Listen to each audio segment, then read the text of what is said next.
to gather together to discuss strategy, to look back on what we've achieved and to look into the future for what we hope to achieve in the future. Can I too acknowledge the traditional owners on whose land we meet, the Noongar people, and give my commitment on behalf of the National Party that we will continue to do all we can to close that gap that so affects so many of our first West Australians. Can I acknowledge Warren Truss and Barnaby Joyce, our federal leadership team. It's great to have you here. John Tanner, Federal President of the Nationals. Great to have the Feds here in the Swan Valley today. To Colin Holt, our State President, and someone that's taken an enormous role in guiding our little party through the opportunities that government exists. Great to have you here, Colin. To Tuck and Terry, my ministerial colleagues, and to our membership, our supporters, welcome one and all. Just days before the historic 2008 state election, I stood before you and committed our independent Nationals to a common cause. I told you that we were not enticed by the trappings of high office. Ours was a calling to serve country people linked by the common thread of political neglect. Members, supporters, ladies and gentlemen, we, the Nationals, are the embodiment of the aspirations of regional Western Australia. Just 4 short years ago, country people entrusted us to deliver on our Royalties for Regions promise, the most ambitious regional development plan ever devised in Australia. Country voters called on us to turn around decades of political neglect and give regional towns, communities and individuals a renewed sense of purpose. They gave us the balance of power, and with it came stewardship and custodianship of the program, now worth more than $1 billion a year. It is bringing not only fairness and equity to country people, but also transforming the regional development landscape. By the end of this year, Royalties for Regions will have invested more than $4 billion in new money into more than 2,500 individual projects, many of which you just saw on the video this morning. Who would have thought that our small party could have delivered such a golden bounty for country people? Who would have thought the Nationals could have driven more than $1.2 billion for the Pilbara Cities vision that is fundamentally rebuilding communities like Karratha, Headland, Newman and Tom Price? Who would have thought we could drive the Ord East Kimberley expansion plan, a state-Commonwealth partnership worth more than $500 million, bringing 15,000 hectares of new irrigated agricultural land to the market and into production in the near future? Or the $150 million Gascoyne Revitalisation Program, or the $220 million Midwest Investment Plan? Who would have dreamed we could have directed $600 million into the Southern Inland Health Initiative, which as part of that plan has just guaranteed 24/7 doctor coverage in our regional hospitals in the southern half of the state. Never before achieved, now a doctor in your regional community when you need it. Not too much to ask, I would have thought. Or $120 million into regional schools and residential colleges. Just this week, the Merredin Residential College, best student numbers before in its dilapidated state, 25 students, now 48 students enrolled and a waiting list for the next 3 years at the Merredin Residential College, because Royalties for Regions fixed it at last. Who would have predicted $400 million of new money would flow into the Country Local Government Fund, or the unique Country Age Pension Fuel Card, now helping more than 45,000 fixed income pensioners across regional Western Australia? Ladies and gentlemen, it has been a turbocharged 4 years, but let's never forget that Royalties for Regions in its present form can very quickly be lost. The opportunity to govern for another 4 years will allow us to continue to deliver, but the new deal for Country WA could be lost in a few short months. Every person here today needs to understand the importance of defending the program at the ballot box in March 2013. We all know from the bad old days of regional neglect what happens when the major Perth parties have control of the regional budget. This election will be a fork in the road. The stakes are high, and there are a billion reasons why country voters should maintain their support in the Nationals. Today before you, we showcase our array of outstanding candidates for the 2013 election. I congratulate our campaign team that with more than 7 months to go, has got the campaign locked and loaded. The posters are going up in fences in a community near you. The campaign is well and truly underway. Michelle Pucci, down from the Kimberley, an outstanding advocate for Indigenous opportunity and closing the gap, and someone who we have very high hopes to take the seat of Kimberley for the first time ever for the Nationals. In the Northwest, Vincy Catania saw a vision for the development of regional Western Australia, changed parties to join that vision for regional Western Australia, and now looks to take the seat of Northwest for the first time ever for the Nationals in Western Australia. In Moore, Shane Love looking to replace the wonderful contribution of Grant Woodhams, and let's acknowledge Grant and his wonderful achievement for this party and wish Shane all the best for the forthcoming election. Well done, Woody.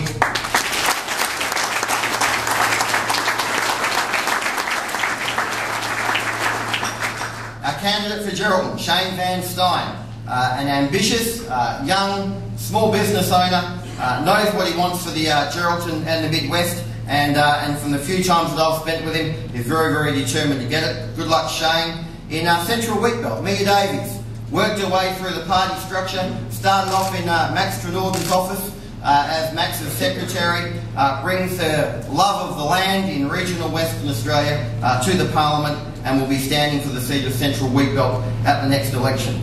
Our old stager, Tuck Waldron, years and years of experience building regional Western Australia through sport, going around again now as the Minister for Sport and Recreation, having rebuilt every sports stadium in country Western Australia, having put synthetic turf on every bowling green in regional Western Australia. We've let Tuck off the leash and we said, yes, he can build a sports stadium, so when the Dockers beat the Eagles in the coming grand final, all the Dockers fans can get in. I'm happy to let you do that, Tuck.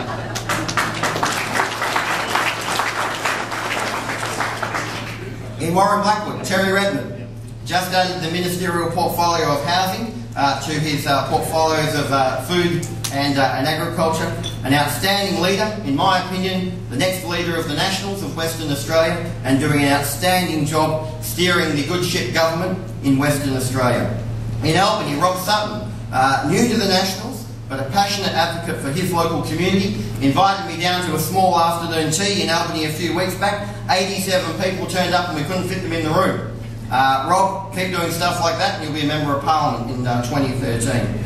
In Ayr, Colin de Grasso, a wonderful, innovative young farmer, brings his expertise to the party, making sure we stay tied and linked to our agricultural roots, but looking forward to a big challenge in the seat of Ayr. And lastly but not least, in Kalgoorlie, Wendy Duncan, that very same person that held the party together through our darkest hour, President, Secretary, Treasurer and candidate for whichever seat we thought was the most marginal.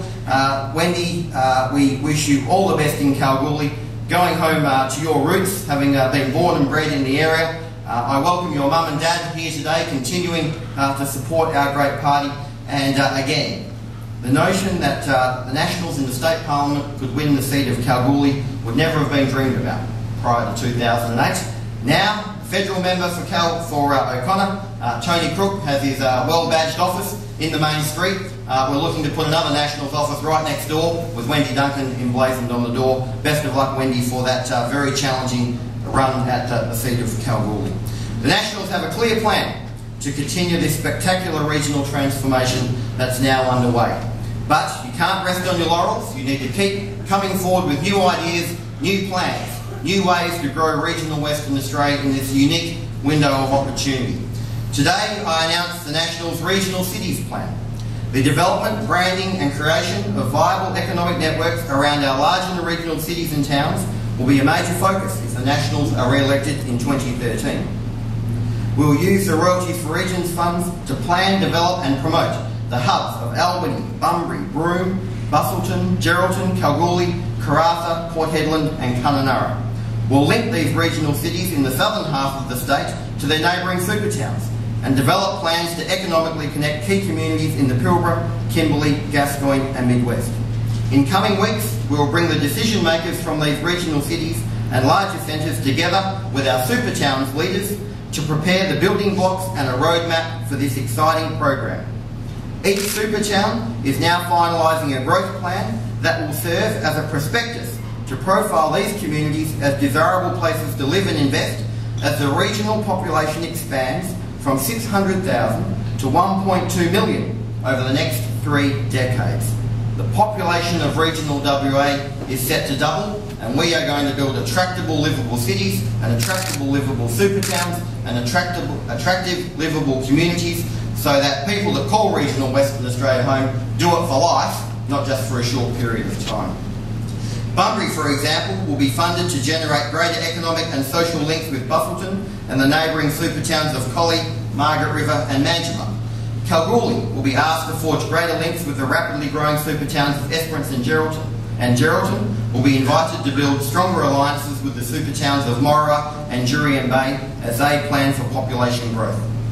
Royalties for Regions investment will stimulate investment and job opportunities and create pathways for the distribution of the state's population growth into the regional cities and supertowns to overcome that long historical focus on Perth only.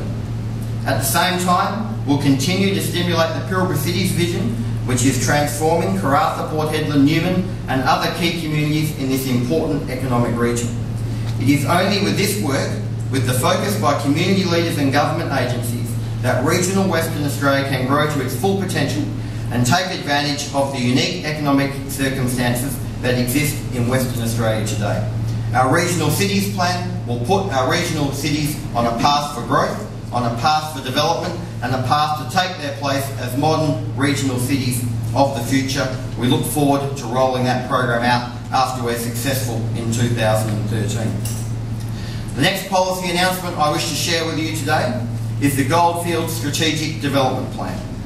Over the past 4 years, the Nationals have pushed big ticket investment region by region.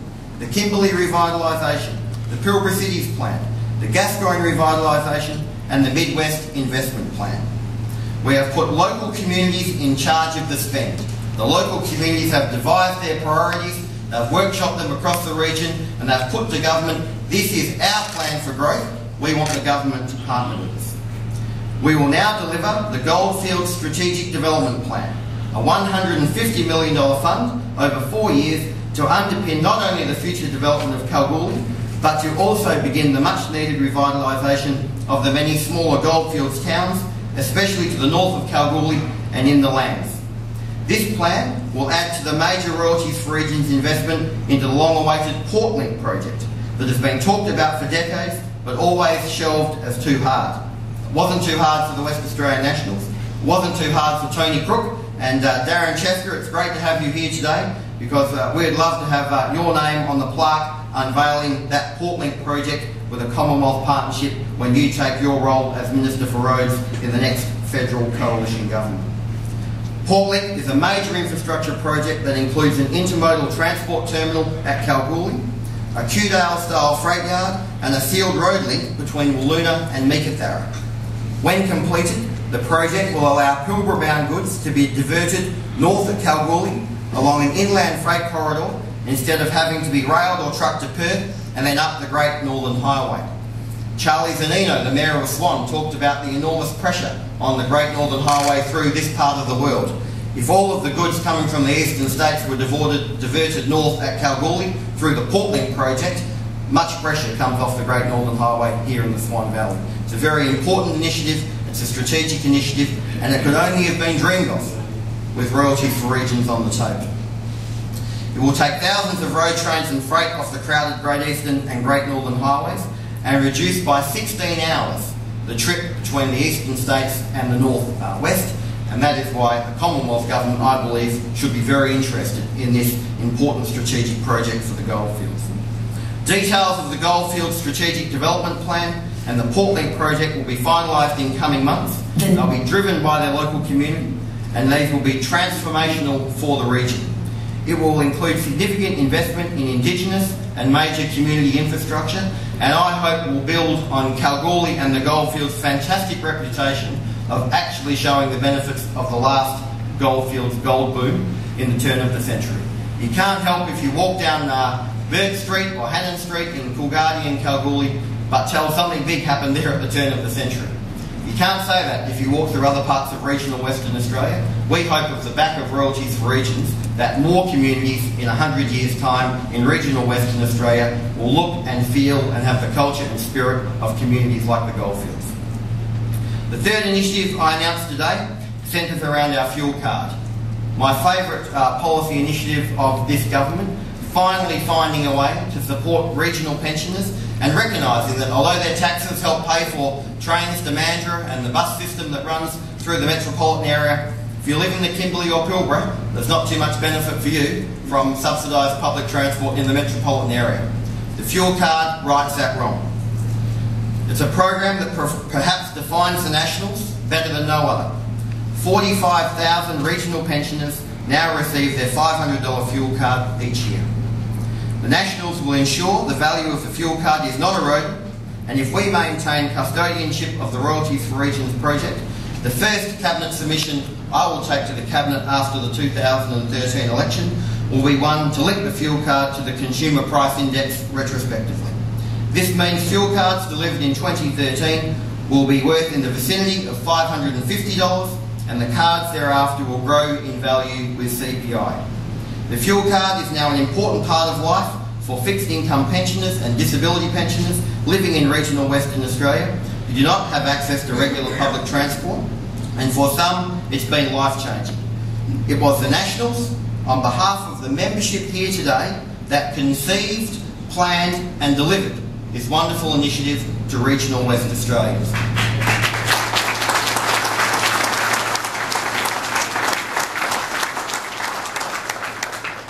Just last week I was at the Food Bank in Geraldton with Shane Van Stein, the candidate for Geraldton. It was a Thursday, so it's a day that the fixed income pensioners come to the food bank to take the opportunity of getting that subsidised food through that wonderful food bank program, themselves a recipient of substantial Royalties for Regions funds into the future. The community of Geraldton lined up one by one to shake my hand and to shake Shane Van Stein's hand, thank us for what the fuel card does for their family. It gets them to the doctor, it helps them visit their family, and it helps take some pressure off their tight budgets as a fixed income pensioner. There can be no other greater reason why we join a political party, why we get involved in politics, and why we seek to help country people than helping people in their elderly years, disability affected, do and live a better life. I look forward to delivering that fuel card for many years to come. Some weeks ago, I announced my intention not to recontest my current seat of Central Wheatbelt at the next election and run instead for the seat of Pilbara. I do so because I believe we will not retain the balance of power or control of the Royalties for Regions program without additional seats in the Legislative Assembly.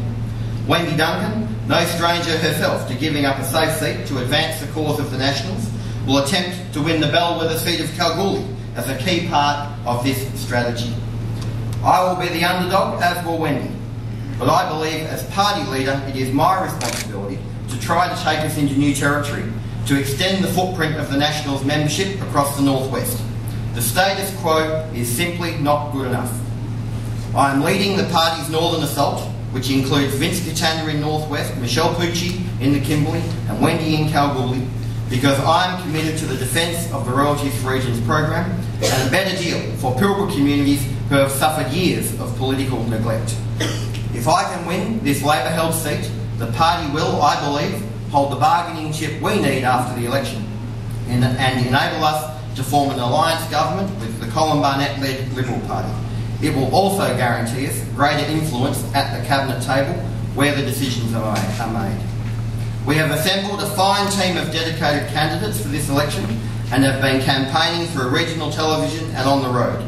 The Royalties for Regions story is well known, but without the help of everyone in this room today, it could easily be lost.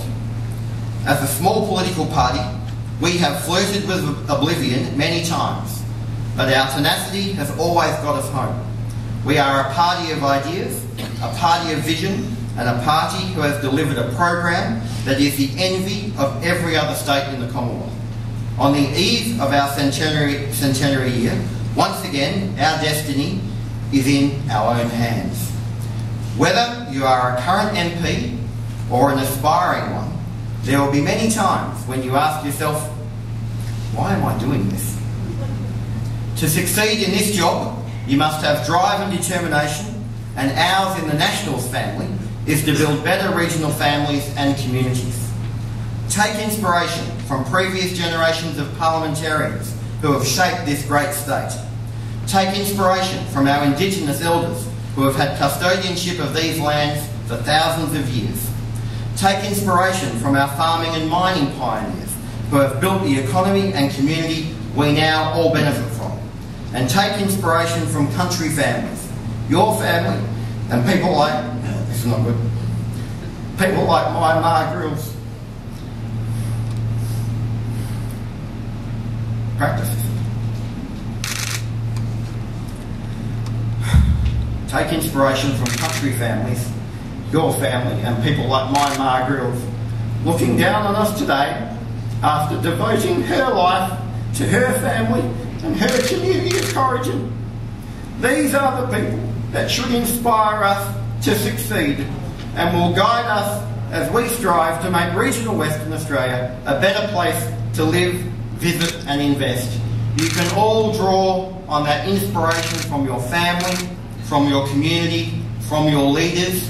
You have it in your hands to continue to deliver the great opportunity that Royalties for Regions provides to country West Australians.